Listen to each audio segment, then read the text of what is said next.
Bonjour, moi c'est Laurie Chabot. J'ai fait mon parcours à l'Académie Saint-Louis.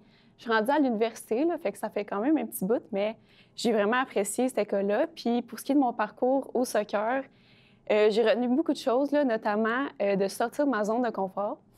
En fait, là, tu sais, toute ma vie au soccer, j'étais vraiment un peu gênée. Tu sais, j'ai toujours été très bonne, mais j'étais jamais celle qui se démarquait là, beaucoup, beaucoup.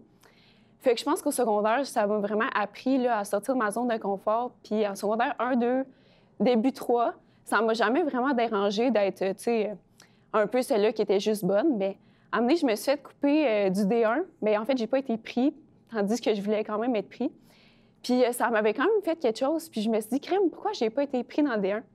Puis je pense que c'était parce que ça paraissait pas que ça me tentait. Je n'étais pas vraiment portée à sortir de ma zone de confort. Puis, mettons, au début des pratiques, à la place de tout de suite aller avec le groupe de pratique du D1, je restais avec mes amis, puis j'attendais qu'on m'appelle. Puis là, ça m'avait vraiment fâchée. Puis pour la prochaine année, je me suis décidée vraiment à sortir de ma zone de confort. Puis au début de chaque pratique, à la place de rester puis jaser, j'allais tout de suite avec l'autre groupe. Puis tu sais, oui, j'ai amélioré mes performances, puis je jouais un petit peu mieux, puis je me suis pratiquée.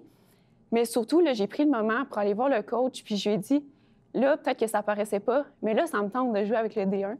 Puis bien, il y a aussi mon père, là, vous allez entendre son témoignage tantôt, mais honnêtement, je pense que c'est ça qui a fait une grande différence. Puis je vous encourage à parler à vos coachs, puis tu sais, peut-être que des fois, il y a quelque chose qui est clair dans votre tête, mais peut-être que votre coach, il ne sait pas. Fait que, écoutez, sortez de votre zone de confort, c'est le meilleur conseil que je peux vous donner, puis ça va vous servir toute votre vie, sérieux.